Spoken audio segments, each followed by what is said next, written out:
Hello, everyone. It's Elaine Hamilton from the Reiki Center. Today, I'd like to talk through an updated Reiki introduction.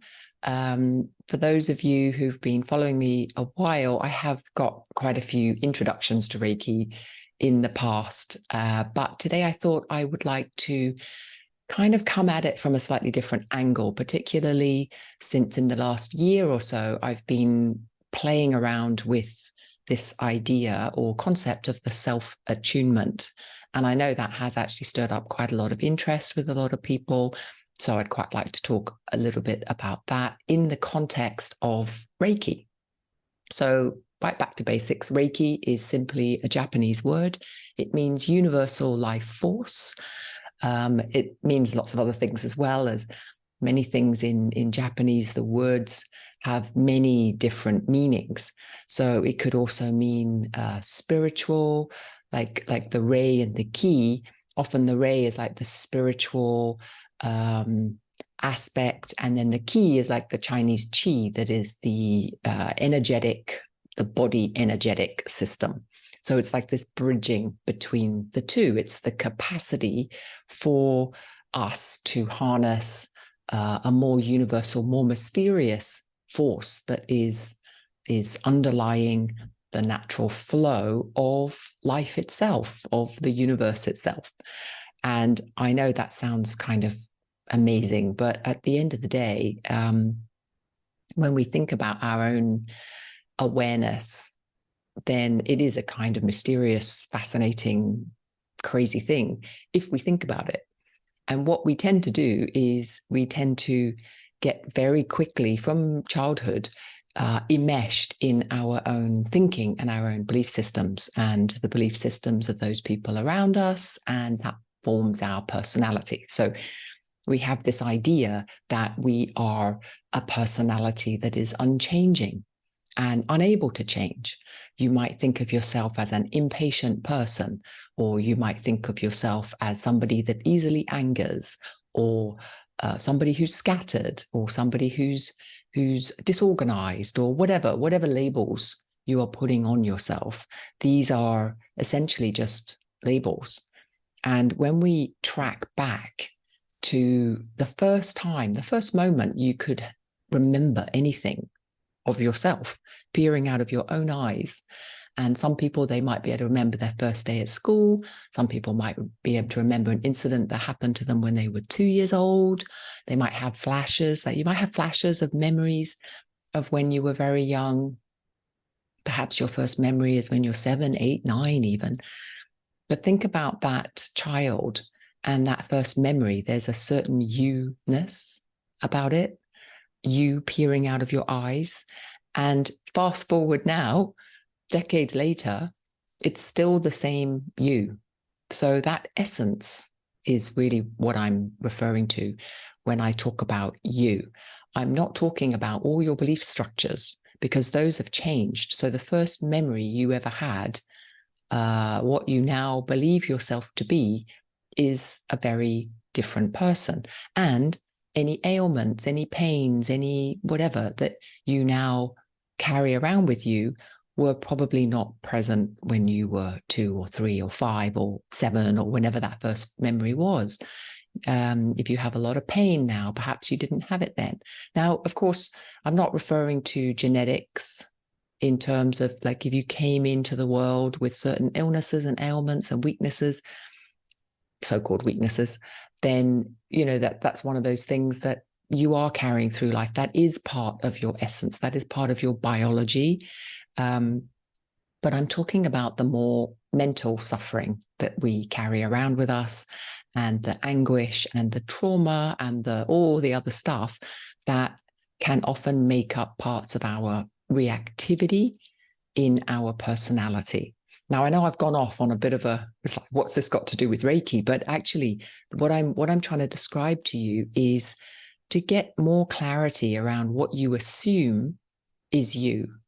Because oftentimes what we assume is ourselves is merely a collection of thoughts and beliefs and and old memories that have created certain defense mechanisms. And those defense mechanisms could then start to appear as anxiety or depression or, things like this.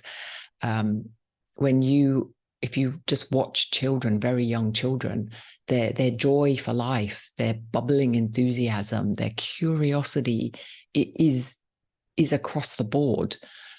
Children are not born depressed. They're not born anxious. They're not born into all of these mental difficulties that we often face, which is what draws us to something like Reiki.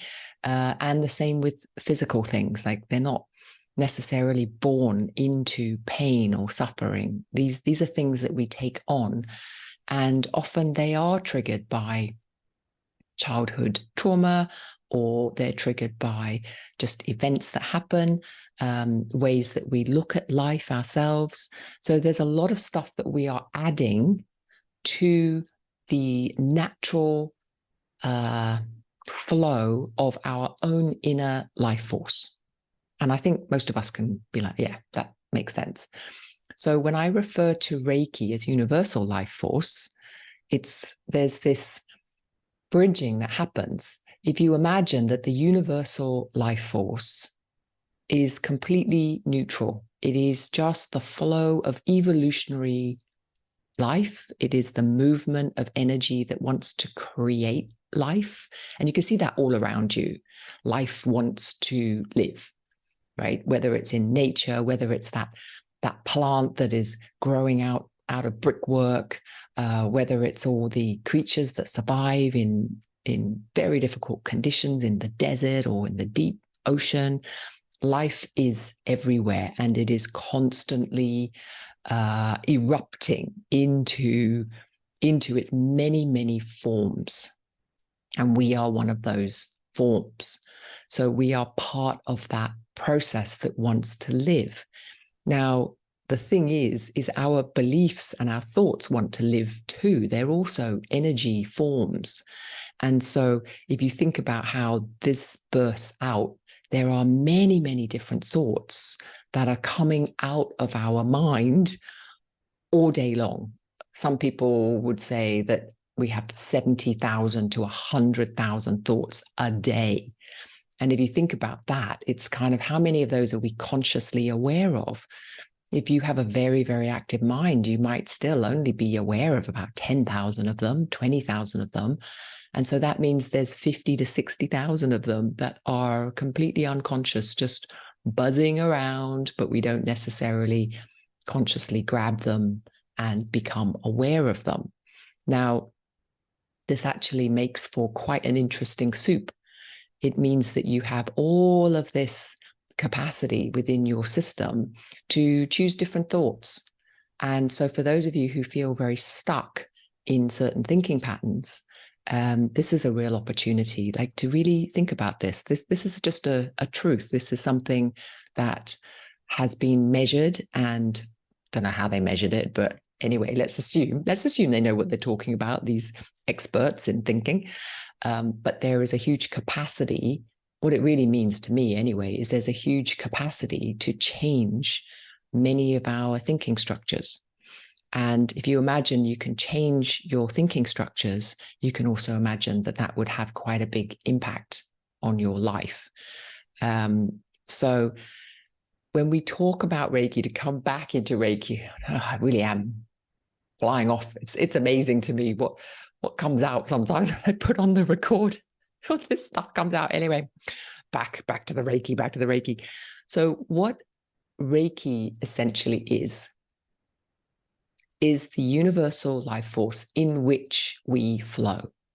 So we are born of it, out of it, into it, and we will eventually die back into it. Our energy will eventually dissolve back into this universal soup and to be reborn. And when you reborn, it's not like we remember our past lives. So whether you believe in past lives or not, you're not going to remember it anyway. So in essence, this is what we are conscious of.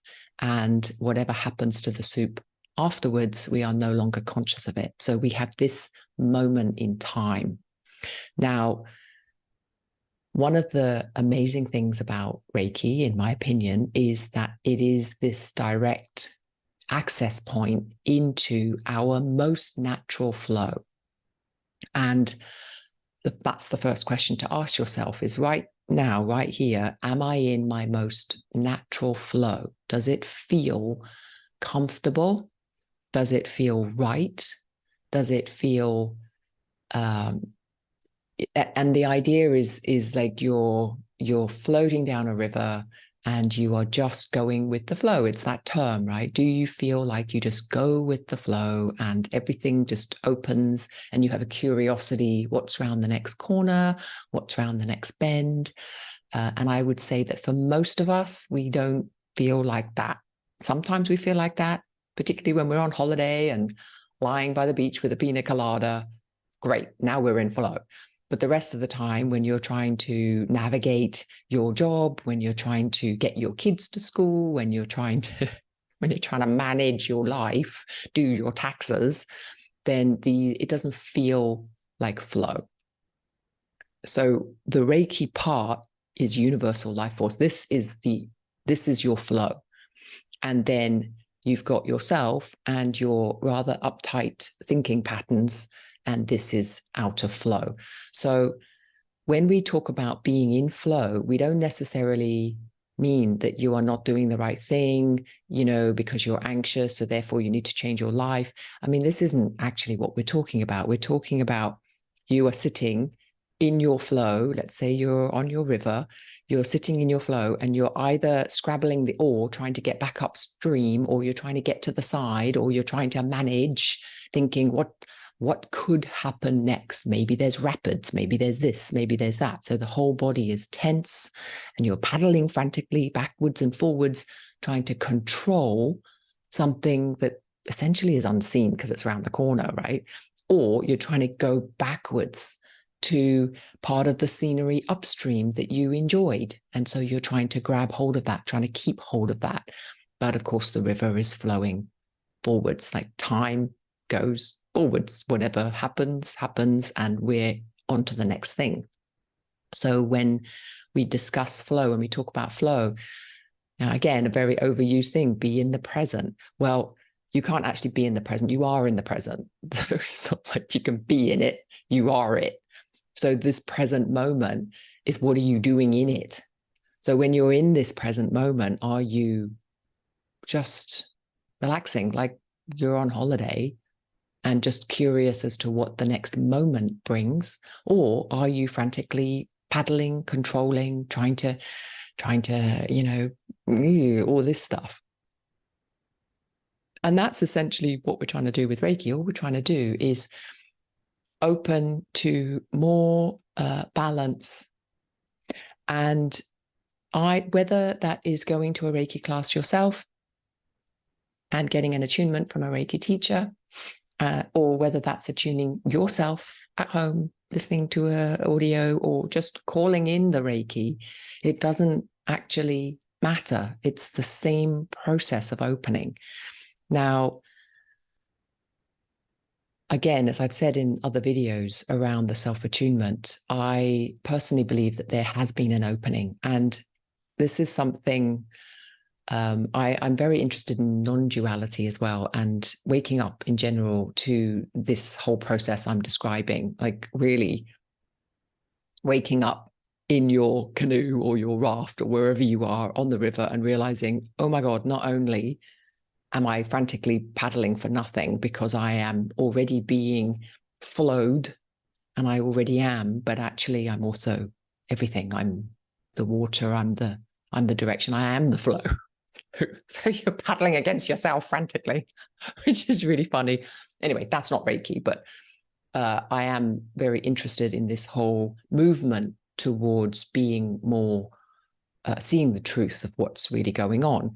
And one of the things that a lot of these teachers are saying is that there has been an acceleration, and we're talking about over the last decade or two, of many, many people starting to pop up and see the truth. So there is this momentum in universal life force itself, waking up to itself. So Reiki, being universal life force, is simply waking up to itself. And as that happens, as more and more people are using Reiki, more and more people are seeing this flow, the flow is becoming more aware.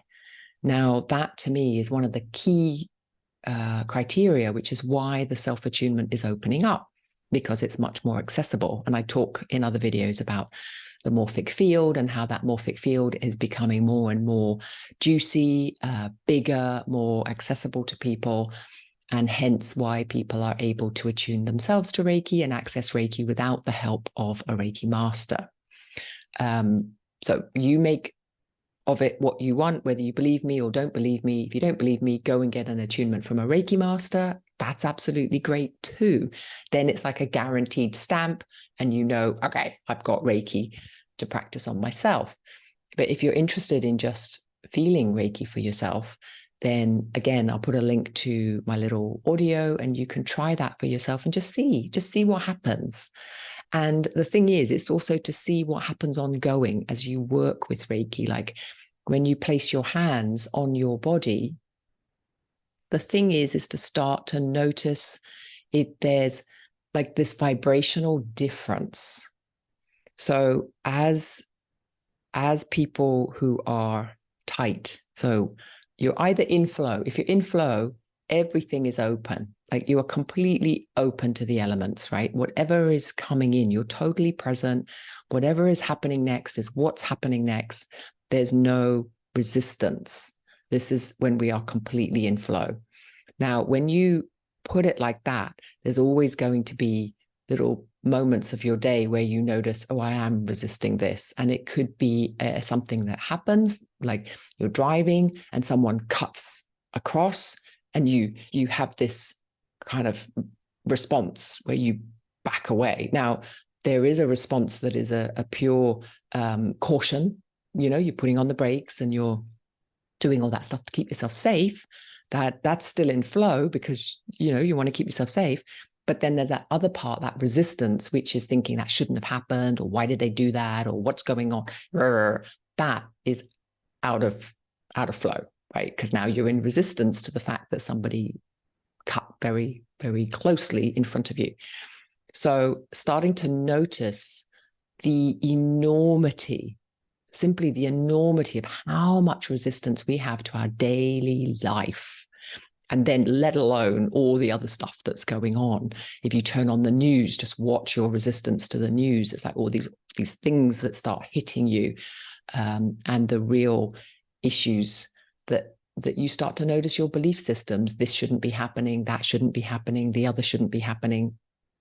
Now, I'm not saying it should happen. I'm not saying any of this, but I'm just saying to watch your own resistance, because when we're in flow, and we can see there's a difference between something happening on the news and we feel, wow, like the enormity of it and the compassion that comes from it, which then perhaps leads to an action on our part, whether it's donating to a disaster fund or whether it's signing a petition or whether it, whatever it is, there's an action that comes from the compassion of what we're feeling. That to me is still part of the flow. It's a very open, obvious next step. Whereas when we are resisting something, then what we're resisting is this shouldn't be happening. And oddly, we probably are less likely to do something. We're probably more likely just to rant on Facebook or social media or talk to our friends about it, but we don't necessarily do anything because we're kind of stuck in this resistance pattern. So this is something to really start to notice, is when you are tight and there's a tightness in the system and it comes up as anxiety, as tension, as panic attacks, as, all these things, it's based on resistance. So the fear and all those emotions that come up, and even pain in the body is kind of like this resistance to what's going on in life. So as we start to work with Reiki, what you start to notice is these kind of different sensations that are happening in the body. And there might be this feeling of movement. Other sensations are memories or thoughts or people pop up into your head, or belief systems start popping up. And this is part of the process of neutralizing. So it comes up, you see it, you're like, okay, this is something stuck in my system. And you start to unravel. So for a lot of people, when they start working with Reiki, it's a very, very gentle unraveling process. Now, it's not always memories. It's not always trapped emotions. It can sometimes just be a relaxation of the muscles. It can be a relaxation of the holding and our tendency to hold certain positions with certain people. That starts to melt. So our relationships start to shift. And all these so-called magical external things start to change simply because we are letting go of these habitual resistances we have, whether it be to belief systems or situations or events or whatever it is. So all we're doing is we are starting to relax into Reiki itself, universal life force, because we are that. So the more we hold ourselves separate from that, the more we suffer, because we're not in alignment. We're not in flow. We're resisting the flow. So that's always going to be hard. And the image of just getting that paddle and trying to paddle upstream or trying to navigate left and right is this constant energy we have to put in to maintaining our separateness. That's what's so funny, right? That we're running around trying to be separate, unique, kind of not unique, but different, special people. I'm so different. But we're all part of this soup. We're all part of the same process. And once we can relax more and more into it, and we relax more and more control, then we start to see that things are moving perfectly fine without us. That's the funny thing. If you put down your paddle for a moment, life would actually get easier and it would still flow. This is, I think, something which is a massive aha moment for many people when they start to really wake up to what the truth is of what's happening. Like there are many, many things going on that are very mystical. They are very marvelous. They're very kind of incredible, really, but life is flowing. Like a flower doesn't have to exert itself to flower. It's a natural process. The leaves just grow. Like even within our own body system, there are millions and millions of effortless activities, biological, physiological, they're just happening naturally. And when we hit blocks, we know, because we hit pain and we hit disease and we hit, mental anguish. These are the blocks that are happening because we're frantically trying to control things, or we're having certain belief systems that are really, really stuck in our systems that really no longer serve us. They may well have served us when we were children and going through trauma, the freeze response and the fight or flight and all these things they all come from a good place. This is the thing. They all come from an important place. But then it's like it gets locked into our system and we don't refresh.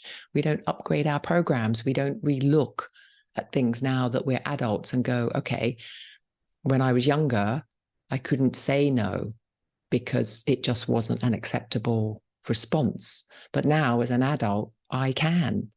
And yet I don't, because I'm still stuck in that program as a child. So there's many, many examples I could spout about this, but it's starting to look at many of these beliefs and these thought structures and these ways of being that are causing us pain and suffering. It's not working for us anymore. And yet we just keep mindlessly doing it. So it's funny, isn't it? This was an introduction to Reiki. I've just gone off on some random rant about belief systems. So maybe I might have to change the title, but essentially what I wanted to do was just to lay down a much more logical, I guess, a much more logical flow of what Reiki is. Because I know that for many of you, you might be thinking, oh, Reiki's some kind of woo-woo, like new agey, whatever thing where the energy is coming from this source, this universal thing. But it's really not. It's the Reiki itself is always here. Like that is the life force. It's universal life force. So the Reiki itself is just a fancy name, a Japanese word for what we are already. We come from universal life force. We go back into universal life force. It's universal life force that moves all of life, that vital spark. That's what makes things grow, makes things shift, it's the evolutionary process itself. So that process, that unknown, unseen movement of progress, not quite the right, but you know what I mean, right? It's that thing that gets you up in the morning and makes you curious and makes you wonder what's next and this and that. But it's the curiosity of a child. It's that childlike joy. It's just the love of life that you look at children and you see. That's that. And that's you. And it's been covered over the years if you're not feeling that anymore, or if you only feel it in certain situations, like when you're lying on a beach, or you only feel it in certain situations when you're doing things you love, like a hobby you're passionate about, or work, or whatever that you're really passionate about. That feeling comes back in. But that feeling is always there. It's just kind of covered up with our, I don't want to do this. I want to paddle here. I want to paddle there. I want to paddle backwards. And that just obscures everything. So all we're doing with Reiki, essentially all we're doing with Reiki, is we're balancing ourselves back into our own true source. That's what we're doing. I say all we're doing because obviously that's quite a big deal, but that's really what's happening. So it's an unfolding process. It's a releasing process. It's a process of getting back to your true nature. It's not like we're pumping in some kind of new energy, not like a medicine. It's not like some kind of fancy schmancy magic wand. It's a releasing process. It's a relaxation process where we're going back to remind ourselves of who we really are. And so, yes, things do release and you do kind of get more relaxed into areas of your life. You do let go of people. You do let go of illness. You let go of all kinds of things because none of that was serving you anymore. It's like, can you imagine if you were just every single thing that you collected over your life, you never threw out? Your house would just, you wouldn't be able to get in anymore. So it's this decluttering, this movement of recognition of, oh, that served me when I was 5, but it doesn't serve me anymore, and it's this recognition that we continually work with in Reiki through a very deep relaxation process. And it's something that you can do for yourself. So when you do the self-attunement, you're simply bringing in, and even if you're Reiki attuned already and you're like, well, I haven't used it a while, I don't really know how to get back into it. It really is simply a matter of placing your hands anywhere on your body and then just tuning into the hands, tuning into the body itself. Is there a difference? As you breathe in, you're inviting Reiki to come through your hands, and it doesn't even have to be through your hands. You could be inviting it through the breath. You could be inviting it through the top of your head, just letting it wash all the way through you. But there's this intentional working with the energy. So it's an intentional putting down the awe. Stop trying to control things left and right and up and down and all the rest of it, and just really allowing the body, allowing the mind to rest in Reiki, in universal life force, in source, in whatever you feel is in God, if that's your belief system. Like, what happens when you simply rest and be rather than do and control and frantically rush around? You'll be surprised. Like, when you just simply be, you'll still get up to eat, you'll still go to the toilet, you'll still go to work, you'll still do all the same stuff, but there'll be a very different quality and flavor to it because your curiosity will be that of a child. You know, you'll start to look at things differently, and you'll stop to be like, ooh, what's this? What's happening? And what's next? And without the grabbing, what's next? What am I doing next? It's more like, ooh, what's next? It's like that. So it's the same, often the same questions, the same things, but it's just a very different quality of energy that you're focused on. So it's not tight, it's open.